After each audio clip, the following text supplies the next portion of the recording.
Hi everybody, welcome to another class with WebYeshiva. This is the pre-Pesach season. We have 3 classes in the lead up to Pesach, Passover, and they are at an hour earlier than the usual time.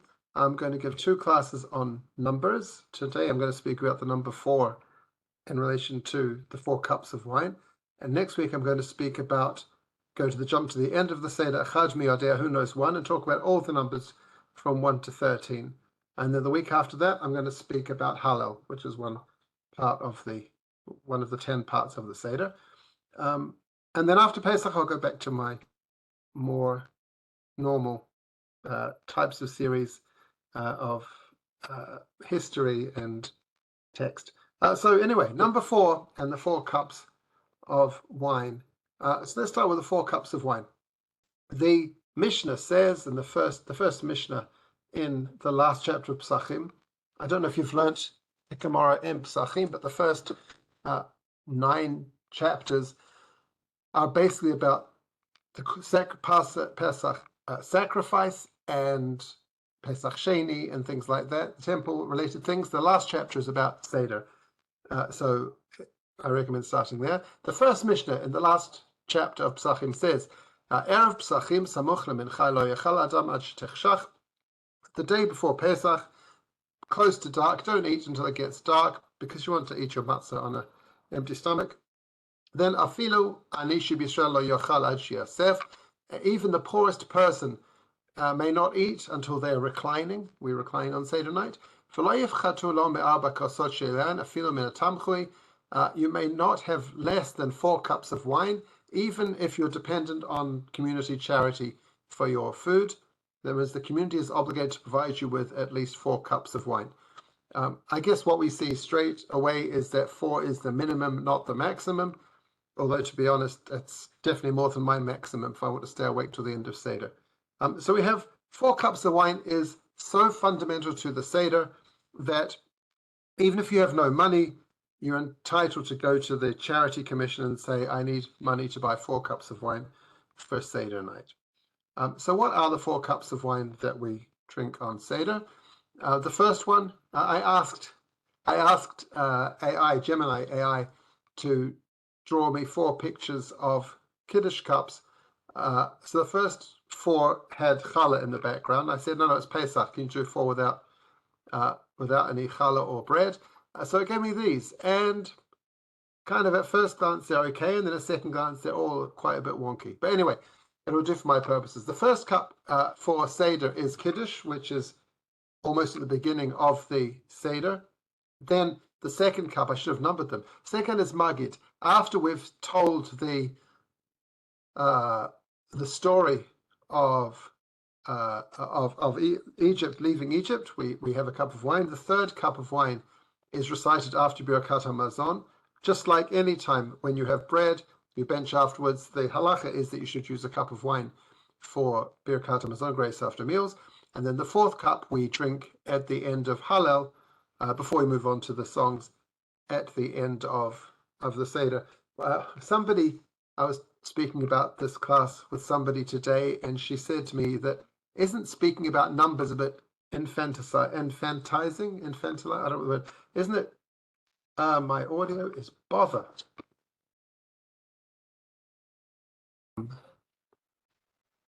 I don't know why. Let me just 1 second. Let me see if I can get my kids off the internet. Maybe that will help.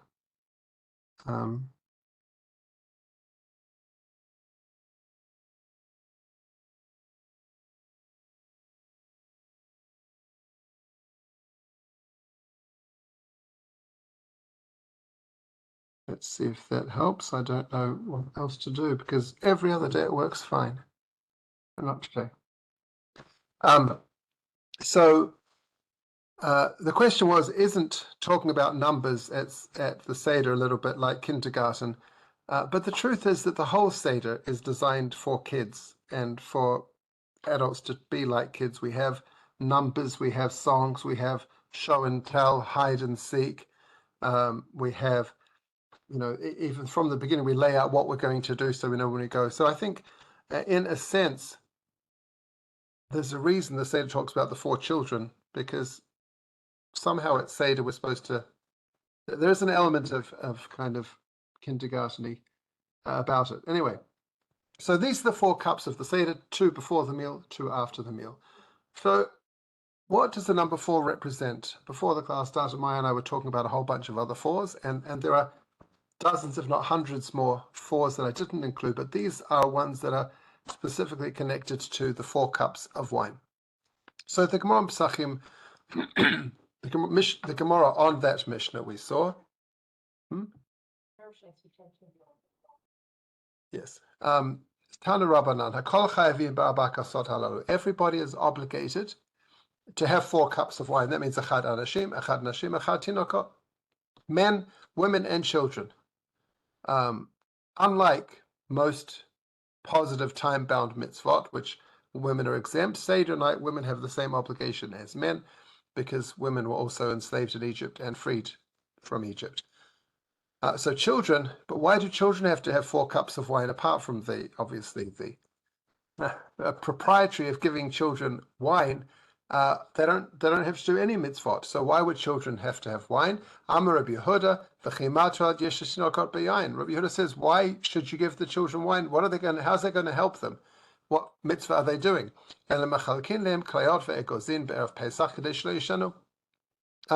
Rather, what it means is you should give out popcorn and nuts on Erev Pesach so that they don't fall asleep. Vishalu, and then they will ask questions. So actually, they are not obligated to the 4 cups of wine. They're obligated to stay awake for the Seder so they can be participants in the Seder, which is why, and there's a big focus on children, but anyway, they don't have to drink the 4 cups. So Amar Alav Rabbi Akiva, they said about Rabbi Akiva, right, one of the greatest rabbis of the Mishnah period, he would hand out popcorn and nuts. Again, I don't know if popcorn means actual corn, because obviously if he was, then he would be eating kidneyot, which is fine. Hand out nuts and popcorn to children on Erev Pesach so they would not fall asleep, and they would ask questions. Tanya Rabbi Eliezer says,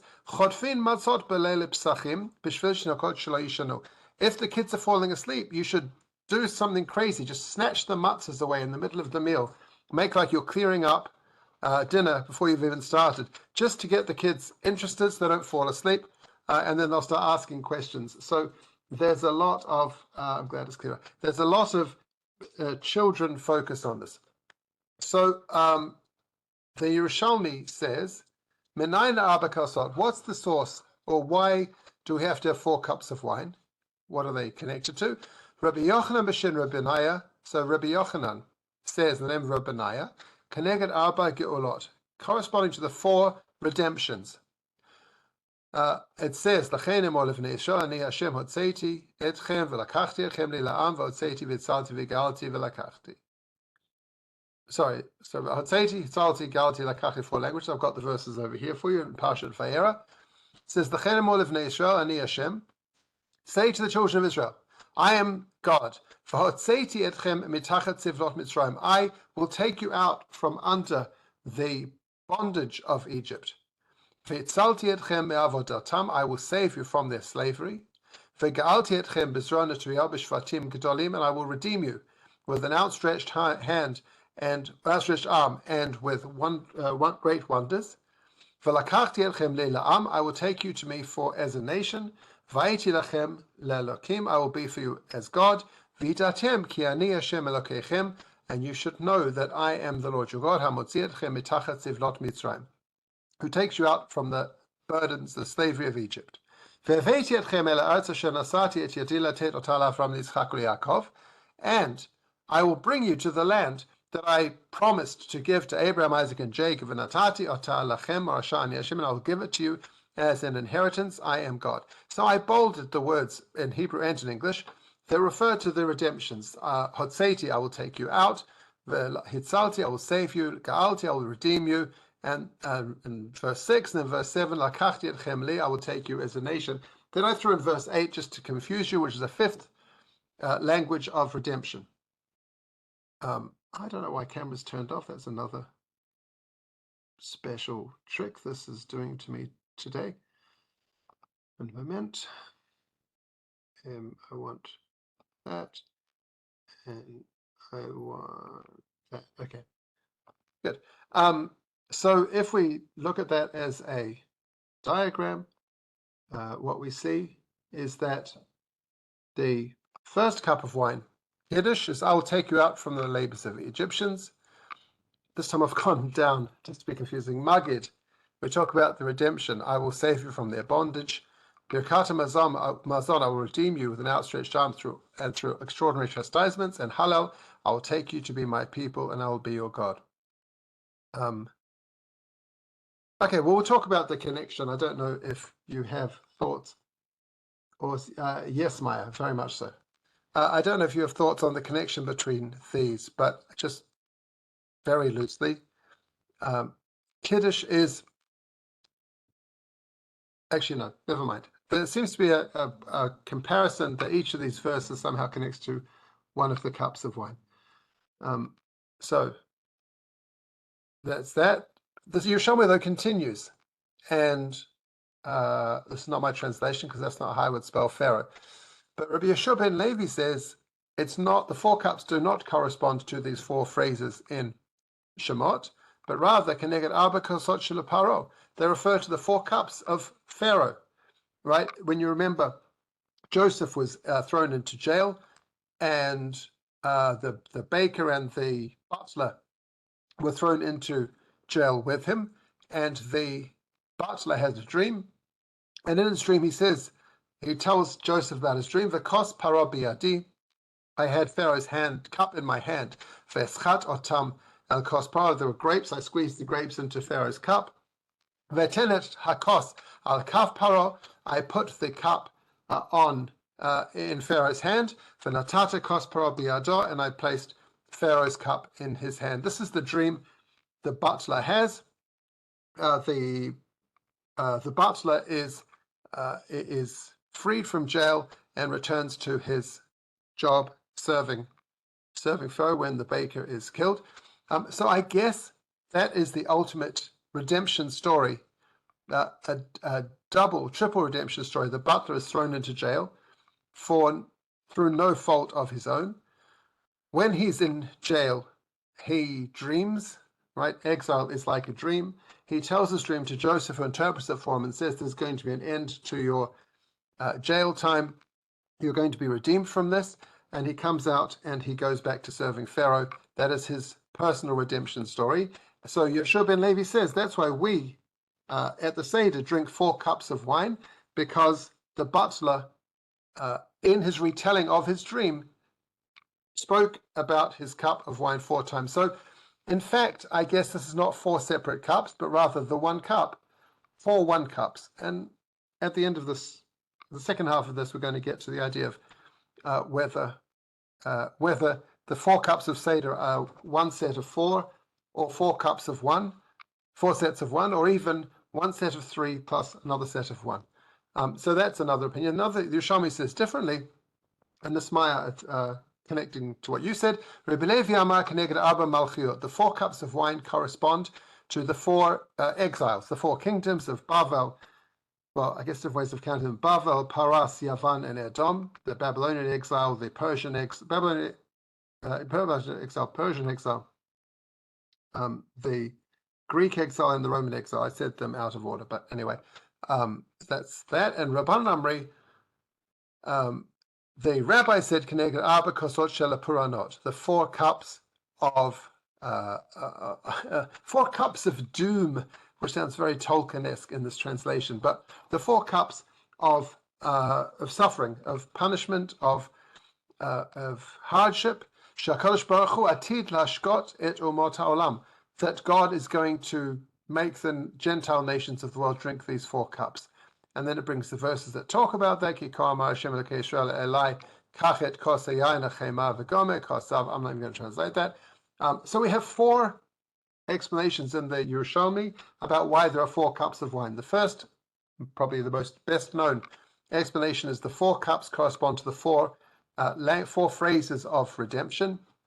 The second opinion, the 4 cups correspond to the 4 cups of the butler's dream of Pharaoh's cup. And again, Pharaoh, Egypt, it's kind of all back to front. Whoops. The third opinion is the 4 cups correspond to the 4 exiles, and the fourth opinion is the 4 cups correspond to 4 kinds of punishment that will be meted out to the non-Jews at some point in the future. So Shemot Rabbah has a different reason for the 4. Well, the 4 verses of redemption correspond to something else, which correspond then to the 4 cups. So it says, Arba Geolot Yeshkan, there's 4 kinds of redemption, 4 languages, 4 phrases of redemption. Right? Hotseiti, Hitzalti, Galti, Lakachti, I will take you out, I will save you, I'll redeem you, and I'll take you for me. Keneged Arba Gezerot Shegazalim Paro. These are the 4 decrees that Pharaoh decreed against them. Right, which I can't remember. One is to enslave them, and then to not give them straw, throw the kids into the Nile, and I can't remember the 4th one. And then corresponding, corresponding to those 4 degrees of Pharaoh, the rabbis decreed the 4 cups of wine on Seder, to fulfill the verse, I will raise the cup of salvation and call upon the name of God. So for most of these, or several of these opinions, the 4 cups correspond to bad things that happen to us, or bad things will happen to our enemies. And as we drink that, we are invoking this idea of redemption now and in the future. Rabbeinu Bachya has a different explanation. This is his commentary. Rabbeinu Bachya is a Spanish Rishon. I don't remember his years. I think 13th century. And he wrote a commentary on Chumash. And he says in his commentary over here, and I just plugged the Hebrew into Gemini, I think, or was it Claude AI? I think Gemini, and asked it to translate. So anyway, I'm not taking any responsibility, but it made my life made this much quicker. I will bring you to the land, right? Says God.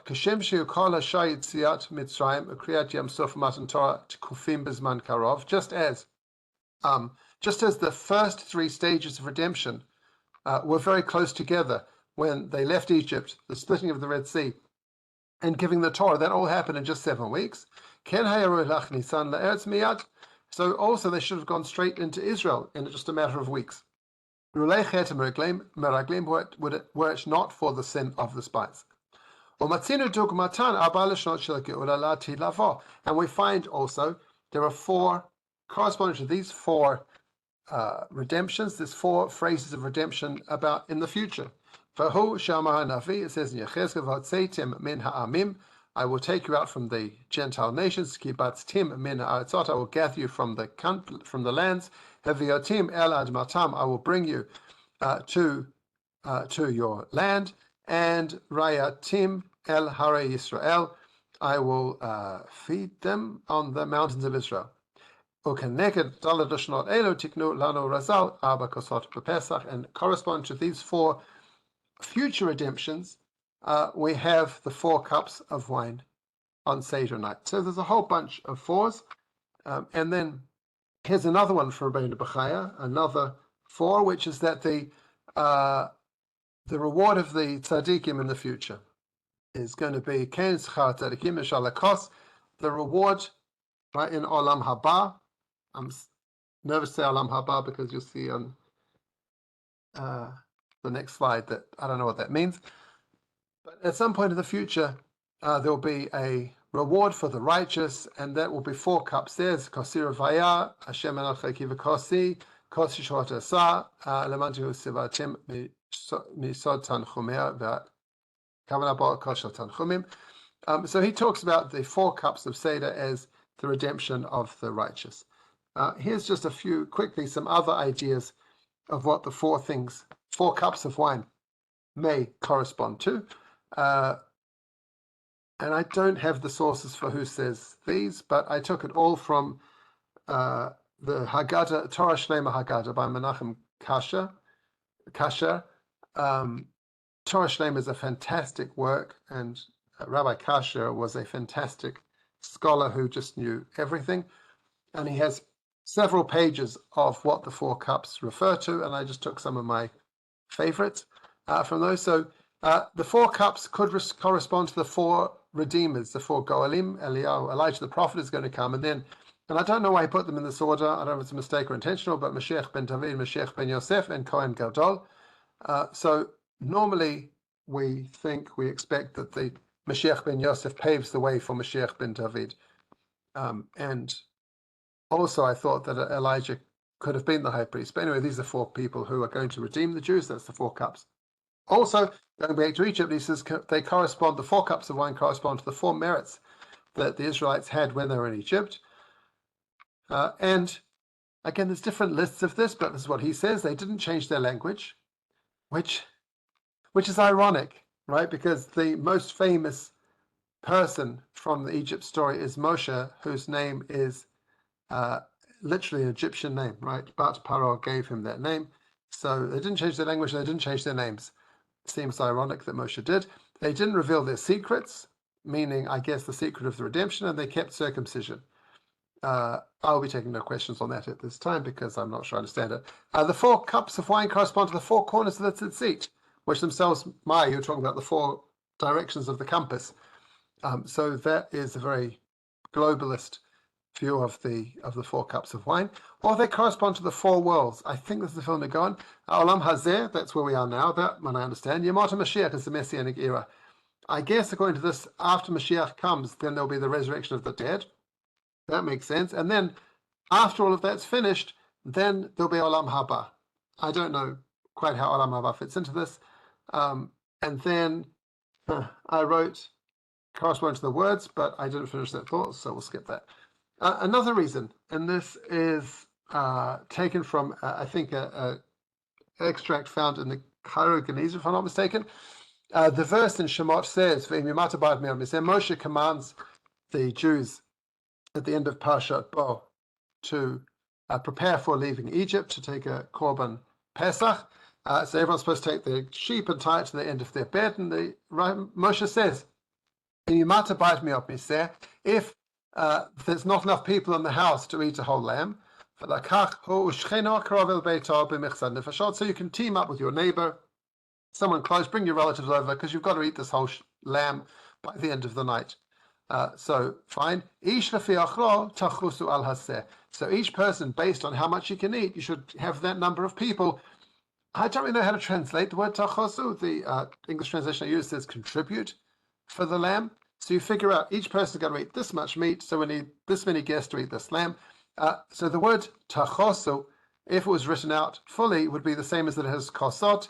So somehow the 4 cups of wine then correspond to the Korban Pesach that we're not eating on Seder night. Okay, so that's a whole bunch of reasons without very much explanation. Now I want to share a difficulty for which I have no answer. And the difficulty is Rashi's explanation of these 4 cups.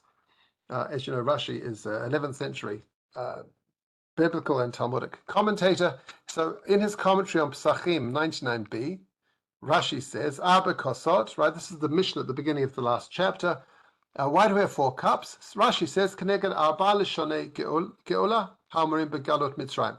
They correspond to the 4 phrases of redemption that are stated in the redemption from Egypt. They are Hotzeiti Etchem, Hitzalti Etchem, Gaalti Etchem, Lakachti Etchem, and they're all in Parashat Vayera. Those are the 4 that the Yerushalmi led with when it's giving its explanation. I'm fine with that. Everybody knows that. And that's great. That's Rashi on 99b. I guess Rashi was hoping you weren't going to stick with Daf Yomi for another 9 days, because just 9 pages later on 108a, Arba Kosot, says Rashi, right? The same Rashi on the same idea and the same commentary on the same Mishnah, basically. What are the 4 cups for? Shlosha keneged shlosha kosot shene'emru b'pasuk zeh v'kos parah biyadi.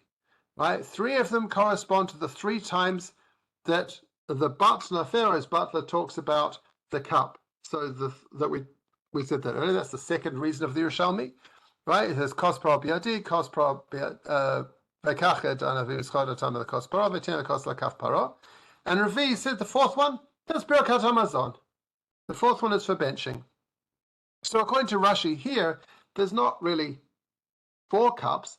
There's 3 cups for Pharaoh and his cup of wine, and 1 cup for benching, because you've got to bench. Now, I don't understand this Rashi for a whole bunch of reasons. First of all, what was wrong with the first reason he gave just a few pages earlier, right? Therefore is good. Second of all, he's quoting the second opinion in the Yerushalmi, then talk about the 4 times it mentions Pharaoh's cup. Why say there's only 3 cups there? And if you're having also like 3 plus Birkat Hamazon, why isn't it 3 plus Kiddush? Every dinner, every Shabbat and festival starts with Kiddush. Why is Birkat Hamazon singled out here of the 4? So those are a whole bunch of questions. There's a lot of different people who've given answers, but I don't really have a great answer. But here's well, Menachem, to be fair, Rabbi Kasher asks this question and gives a whole bunch of answers that are not satisfactory. But he looks at the words in that verse and finds there's only 3 cups there, because giving it to Pharaoh twice only counts as once. And then he talks about the idea of Birkat Hamazon and why Rashi singles out Birkat Hamazon. And I just really like this this midrash. It is not Rashi on Pesachim 119b. It's just the Gemara on 119b. That's a mistake on my sourcing.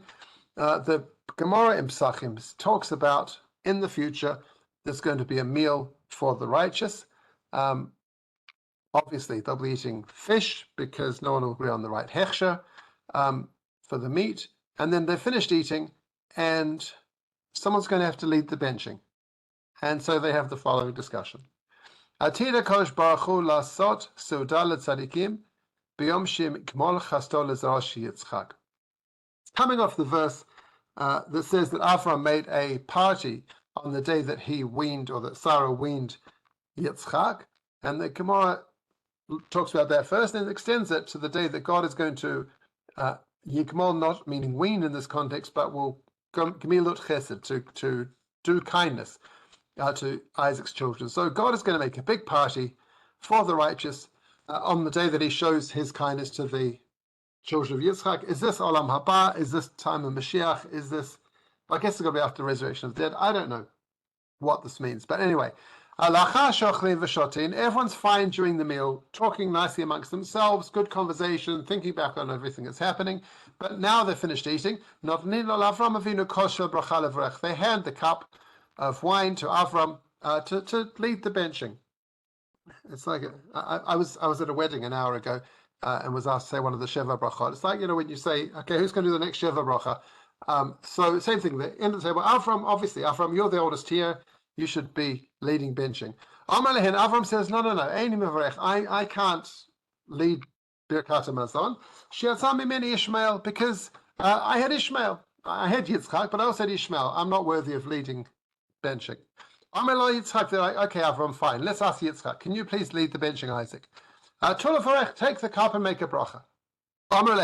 He says, Eini mevarech, she'atzah mimeni Esav. I also can't lead benching because one of my kids is called Esav.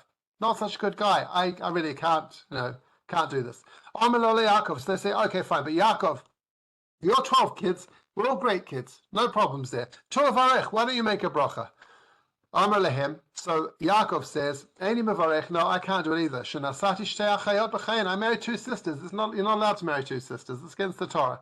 Right? And when I did it, okay, it was allowed because the Torah hadn't been given yet. But Atida Torah Lashon, the Torah, when the Torah was given, it was going to say that I was not allowed to do that. So I can't take credit now. I can't lead the benching. So Amid Allah Moshe, Tolavarech, come on, Moshe. If anyone can bench here, it's you, right? You're the greatest guy who ever lived. Amar lehem Moshe Eini mevarech. I also can't bench. Shelo zachiti lekenis le'eretz Yisrael. I never merited to come to Israel. Lo b'chai v'lo b'moti. Not when I was alive, and not when after my death. I never made it to Israel. Therefore, I don't have the merit to lead benching. Amar Yeshua. They say, okay, Yeshua, right? We have a kind of Moshe. Yeshua, you're the next best thing. You did come into Israel. You took the Jews to Israel. Tulavarech. You can make the bracha. Amar lehem Eini mevarech. No, I also can't make the bracha. Shelo zachiti leben. I never had any children. Never had a son. Dichtiv Yeshua ben Nun. Nun beno Yeshua beno. The Gemara is extrapolating from, we have no record of Yeshua having children, and the Gemara learns from his name that he had no children. So Amalala David, finally they come to David, and only finally because I've run out of words. Amalala David, David, why don't you? I know you're much younger than everybody else here, and we know what you did in your life, but you made the bracha. Amalehen ani berech. David said, sure, I'll make the bracha. And you know what? I'm the best guy to make the bracha. Shnema, because it says, well, I said in Tehillim, Kos Yeshuat Esa of Hashem Hashem Ekra. I will raise the cup of salvation. I will bless God. So why do I say that? Because the Rashi says that the 4 cups of Pesach are 3 cups of Pharaoh and 1 cup of Birkat HaMazon. Perhaps the reason he singles out Birkat HaMazon, and I'm just putting these words in Rashi's mouth, obviously. Perhaps the reason he singles out Birkat HaMazon is because he's not talking about the Birkat HaMazon of Seder night when we're benching after a meal, but rather the Birkat HaMazon of the future when David HaMelech, the king who unites in the 2 kingdoms of Israel and Yehudah, the guy who leads the Jews, the guy who brings the Aron HaKodesh to Yerushalayim, the guy who nearly was able to build the temple. We're talking about the future redemption, and that's the Birkat HaMazon that Rashi is referring to. And obviously, when we talk about David, we're talking about his descendant Mashiach as well. So that is possibly an explanation of Rashi that he had a different version of the text, possibly, and talks about 3 cups of Pharaoh, and Birkat HaMazon is talking about this future. So 3 cups Pharaoh in the past, even before Egypt, and the 4th is the future. I want to just talk about the Abarbanel's commentary on the 4 cups. I mean, he says some interesting things, but also this is such a great picture, I figured I should talk about Abarbanel. I don't even know where the picture is from, but a great picture of him, and I really like the guy in the dancer's hat falling asleep in the corner. So anyway, Abarbanel, he wrote a commentary on the Haggadah called Zevach Pesach, and he says, and this is going to take a few slides here, so bear with me. But feel free to jump in with questions or thoughts as I go. Arba kosot hem, there are 4 cups, echad kiddush, echad birkat ha'geula, echad birkat hamazon, echad birkat hashir. 1 is for kiddush. 1 is for, when we finish Maggid, we talk about the redemption, blessing on the redemption. 1 is for birkat hamazon, for benching, and 1 is for Hallel, the song at the end. Varish neda lama tiknu arba kosot b'zeh mispar, lo pachod v'lo yoter. If you're familiar with the Abarbanel, his commentary, he asks a whole bunch of questions and then goes and answers them at length. And the problem with that is if you're reading Abarbanel and it's Friday night after dinner, you sometimes read the questions and fall asleep before you find the answers, so you end up with a lot more questions than answers. But anyway, first question. Why is it specifically the number 4? Why not more? Why not less? He says, and I don't know why, that the rabbis were concerned that you shouldn't add any more cups, shouldn't have a 5th cup. The Mishnah doesn't say that. The Mishnah says you can't have less than 4, and hopefully, if we have time, we'll see there is an idea of a 5th cup. But anyway, okay. I understand the first cup is for Kiddush. We always have Kiddush. Why do you have a 2nd cup of wine for redemption? What's that doing there? It doesn't really fit in. Also, that bracha of Geula seems quite similar to the Kiddush we make at the beginning. It says, Asher bachar banu, b'zman cherotenu, zichron yetziat Mitzrayim. All the words that we say in Kiddush appear in that bracha as well. Lama lo yaspeak b'kos echad, ben shlishi l'revi. So why couldn't you just have 1 cup? And I don't know if he means, I think what he actually means, not like I translated this, I think he means, why couldn't we just have 1 cup for Kiddush and Geula, and then the 3rd and 4th cups?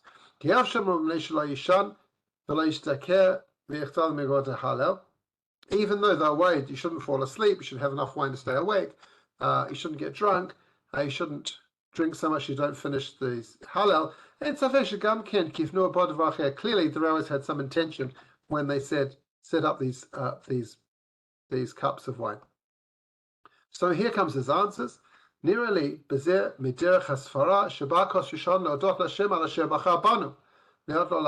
first cup is giving thanks to God that he chose us as his treasured nation. And when did God choose us? He chose Abraham, right? And that was cemented when he commanded Avram to do Brit Milah, and Avram circumcised himself. That's the first cup of wine at Seder night. Is talking about our connection to God as His chosen people, which begins with Avram.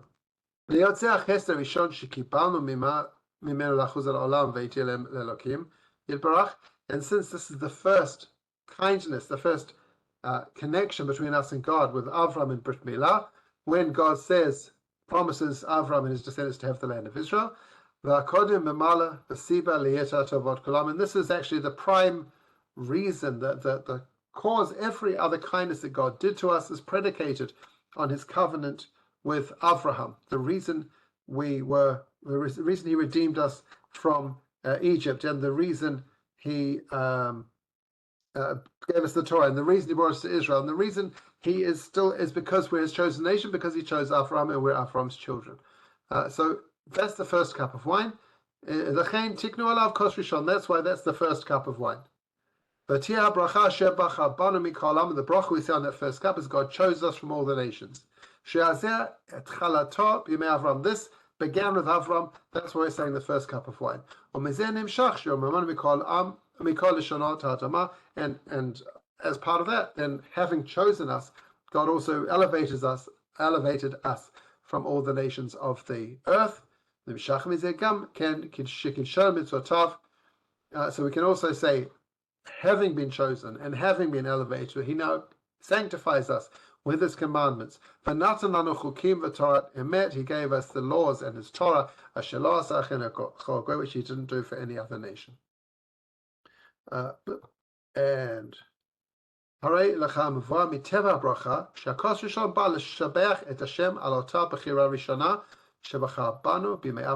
the first cup then, even just looking at the words and the meaning of this bracha, is to thank God for choosing us in the time of Avram to be His nation. The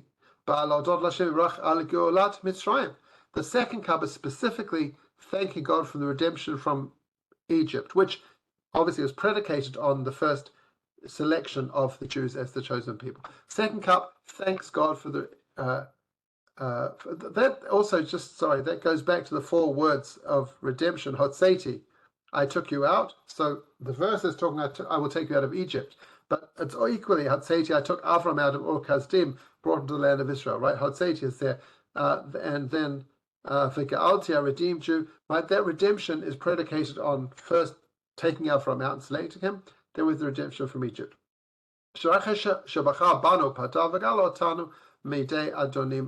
After God chose us, He then redeemed us from evil masters. Then, I'm sorry, not Miteva, it's Matbea. I mistranslated and misread it. Apologies. Therefore, the word in this bracha is Asher Ga'alnu v'Galet Avotenu. God redeemed us, and He redeemed our ancestors, Mitzrayim, from Egypt. And He brought us to this night to eat matzah and maror. That's because we don't have the Korban Pesach. When the temple was standing, they'd also give thanks for eating the Korban Pesach. In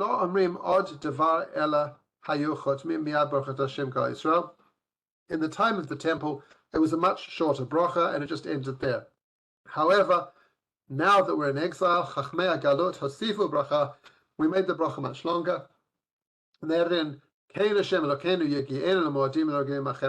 God spare us to reach more festivals, more appointed times.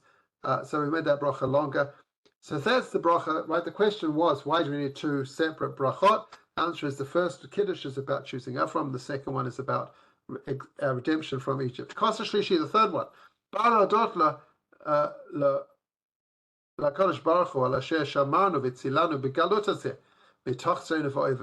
The third cup, we're giving thanks to God that He continues to save us and protect us in our exile from those who tried to harm us. Abarbanel, of course, lived in the 15th century and was an advisor in the court of Isabel and Ferdinand, and was exiled. Was given a choice actually to stay, and he opted to leave with the Jews in the Alhambra edicts. Then he describes his wandering around Europe and then Israel and the Middle East. When he talks about God protecting us from all our enemies. He knows what he's talking about. He's first-hand experienced this.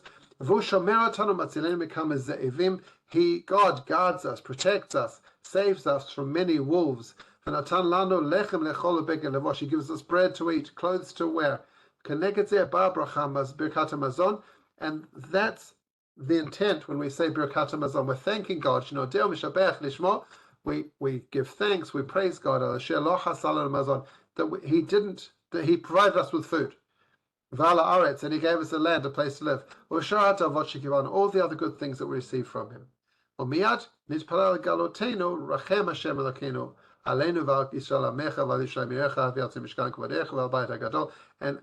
of Birkat HaMazon, we also pray that God will redeem us fully and return us to Jerusalem and to Zion, and to rebuild the temple. So the first cup is for Avram and God choosing us as a nation. The second cup is choosing us from Egypt. The third cup is that God continues to look after us in this exile. Okay, fine. So I'm getting a fly attacking me over here. So that's what he kind of says over here. And then the fourth cup, the fourth cup is about the future redemption. And now there's a halacha corresponding. Maya didn't mention this from the 4 parashiot that we read, right? We read Parashat Shkalim and Zachor and Para, and now we're going to read Chodesh, the 4 parashiot connecting Purim to Pesach, or from Adar to Nisan. And the Gemara says that sometimes in the calendar it works out that there's a week in between Parashat Shkalim and Parashat Zachor. Sometimes there's a Shabbat in between Zachor and Para, but there's never a week in between Para and Chodesh. If you read Para last week, this coming week's definitely going to be Parashat Chodesh. And it connects that to the 4 cups of Pesach Seder, where you're allowed to drink and eat between the first cup and the second cup, and between the second cup and the third cup. But between the third cup and the fourth cup, you're not allowed to eat or drink anything. So that's why Abarbanel is saying that between the first, second, and third, you can eat and drink, because each one is its own separate thing. But we're talking about the current, God's protecting us now in our current exile, and He's going to redeem us from that exile. That's the third and fourth cup. You can't have anything interrupting those. You can't eat or drink in between. Right, that's connected to our exile. The redemption only comes through the exile. That's a typo. You can't have another cup of wine in between. The fourth cup is when we say Hallel. We're thanking God for the blessing of song. Shaz Yushar Hashir Hazeh Be'eretz Yehuda. Then in the future of the redemption, we'll be able to sing the song Nema Yaluch Hashem. Lakenu.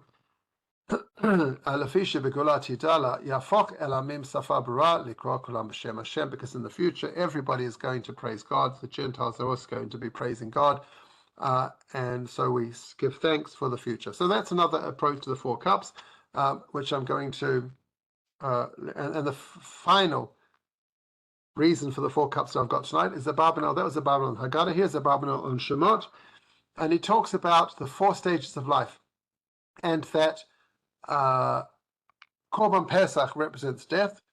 It was a long piece. I'm just taking the last bit. Lefisha Pesach Mo'al Hefsed V'Mavet. Right, so Pesach is about death, loss and death. Vayuchai Hadam Nichlim Ba'arba Zmanim. There's 4 stages of a person's life. Na'arut, there's childhood. Bechorot, I guess teenage years. Zikna, old age. And Seva, very old age. L'chein tiknu ha'kedoshim l'shtot az 4 kasot. So that's why we drink 4 cups of Pesach on Saturday night. Ki arba hema yishteh ha'adam b'chayav, because a person in his life drinks the 4 cups of the 4 stages of life. I mean, hopefully, Halavai, we should all reach advanced old age. So those are some ideas. I am going to run out of time, so I'm going to do the next bit just quickly, which is that even numbers are dangerous. You may not have known this. You may have known that Chinese people consider the number 4 to be a dangerous number. But actually, in the Gemara, in the rabbis in Bavel, the earlier rabbis in Bavel, not the rabbis in Israel, not the rabbis at the end of the Talmudic period, but the main time rabbis in Bavel, they were scared of even numbers. So the Gemara says the following question: right? The Mishnah said that you have to have at least 4 cups of wine, meaning exactly 4. The rabbis ask, how could the rabbis who set up the rules of the Haggadah of Seder, how could they ask us to do something which is dangerous, is going to lead to danger? Why? A person shouldn't eat shouldn't eat in pairs. It shouldn't drink in pairs. By pairs, I mean in twos, not in apples and pears. So there's a bunch of answers here. I'll go through some of them. Amar Rav Nachman Amar Kra Leil Shimurim. The verse in Shemot says it's a Leil Shimurim, a night of watching, meaning God protects us and watches out for us on Seder night. Some people have a custom, if they say the special verses of protection at night before they go to sleep every other day of the year, on Seder night they don't say that because it's a night of protection. So Rav Nachman says, Leil Mishumah or Ba Min Mazikin. Seder night, you're protected from the demons that are going to cause you harm by eating even numbers, and therefore you can even do this risky thing and have an even number of cups because the special night, the protection of that night counters the danger of the demons. Rava Amar Kosher Bracha Mitzvah for the Tovave and Mitzvah for the Ra'ah. Rava says the cup of Birkat HaMazon, cup number 3, combines with the first 2 to make a third, but does not combine with the last one to make 2. So we really have 3 cups and then 1 cup. There's no even numbers here at all. Ravina Amar Arba Kase Tekin Rabban Der Chirut. Kol Chad V'Chad Mitzvah By Nafshehu. There's 4 cups, but it's not 4 cups. It's 1 cup 4 times. There's 4 separate cups, and that's what I mentioned in terms of the cups of Pharaoh. 4 separate cups. So there's no even numbers here. We're just having 1 cup, 1 cup, 1 cup, 1 cup. So different discussions of even numbers, which I'm going to just go through because I don't have time. Rav Yosef talks to a demon called Yosef, and again, if you do drink 4, then even number, then there's a cure, how you can protect yourself, all sorts of exciting, interesting things here, and different lengths people go to avoid even numbers. Rav Dimi says, though, in the Gemara, Rav Dimi he used to commute between Israel and Bavel. Ki'ata Rav Dimi, Ama Shtei Beitzim, Shtei Aguzim, Shtei Kishuin, B'Devar Acher. Rav Dimi said there's 4 dangerous things. Eating an even number of eggs is dangerous, an even number of nuts, an even number of Kishuin is probably squash, not cucumbers, and something else. Halacha l'Moshe Messinai. Now, clearly, he doesn't mean, well, maybe he does. Halacha l'Moshe Messinai. If he does, there's the Halacha l'Moshe Messinai that we don't do anymore, right? I don't know about you, but I'm not careful when I eat my cucumbers to make sure I have an odd number of cucumbers. But he says that's Halacha l'Moshe Messinai. But we don't know what the other thing is. I know what 3 of them are. There's a 4th thing. The rabbis didn't know what that 4th dangerous thing was. So the rabbis made a decree that you can't have even numbers of anything in case it's that thing that we don't know what it is. So I want to say 2 things about even numbers. One is that throughout the ancient world, even numbers, in many cases, even numbers were considered dangerous. I found this book, which I haven't read, but looks very interesting. If you talk about Pythagoras, right, so the number 1 is the father, meaning odd numbers are male and even numbers are female, and therefore, just like men are good and women are bad, odd numbers are good, even numbers are bad. Also, odd numbers represent God and even numbers represent the devil. So that is not a Jewish idea, but Pythagoras lived before the rabbis in Bavel. Plutarch, who lived at the same time, a little bit earlier, he talks about, again, that odd numbers are connected to the divine and even numbers are the opposite. Virgil also talks about even numbers being bad, odd numbers being good. Noma Pompilius wanted to add days to certain months to make an odd number. We know the 2 months that were added for Julius and Augustus, July and August, both have 31 days, just to mess up our counting of the months and make us forget which months have what. So I always thought they wanted the longest months, but actually maybe they wanted an odd number of months. Julius Caesar, also like a baseball pitcher always has a lucky charm, right? He wouldn't get on his chariot to drive until he'd done a magic formula 3 times, because that is there's an odd number. Now, we're not superstitious nowadays, obviously, and I don't think I'm right in what I'm going to say, but I keep saying it with that preface because there's a custom that I learned from my mother and that many people I've spoken to have heard of, which is to, well, there's a slightly different version of it, but what I learned was you can only cook an odd number of eggs and no less than 3, that you can't cook an even number of eggs. I have asked many rabbis and looked in many books for some kind of source or basis for this custom. Many people have not heard about this custom at all, although some of my rabbis probably never made eggs in their lives, and I should have asked their wives. I don't know, but I wonder if the custom of having an odd number of eggs for those who have it is connected to the Gemara whereof Demi said odd numbers of eggs. So even numbers of eggs is a dangerous thing. OU Kosher says, why do I have to cook only at least 3 eggs in a pot? Right? Again, they would cook 4, but my version would work 4. So they give an answer to with kashrut, but actually it doesn't make any sense in terms of kashrut, so we can skip that. I just want to very quickly, because I've run out of time or running out of time, I have 3 minutes left, talk about the 5th cup of wine. So the Gemara Pesachim, in our version, doesn't mention it. Right, the 4th cup, you finish Hallel, and you say Hallel Gadol. That's Rabbi Tarfon's opinion. Sounds like 4 cups, but the Rif and the Rosh have a different version of the text. Chamishi Omer Alav Hallel Hagadol, Rabbi Tarfon. According to their version of the Talmud, Rabbi Tarfon wants you to drink a 5th cup of wine at your Seder night. The Rosh has a similar thing, and he tries to explain what that means. Rambam in Mishnah Torah says, I don't know if you can see, but in the third, whoops, didn't mean to do that. In the 3rd line at the end, you should pour a 5th cup for Hallel, but the 5th cup is not obligatory like the first 4. It's kind of optional. The Shulchan Aruch, actually I want to go to the Ravid. Ravid often disagrees with Rambam, but here also the Ravid says 5th cup is optional. And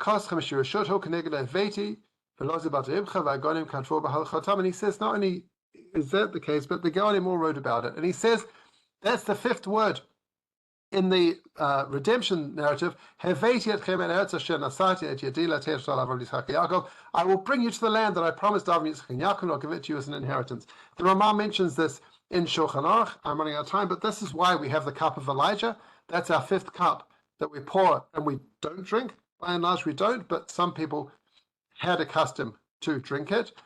And just want to finish with Menachem Kasher, who, again, I've quoted several times here and was brilliant.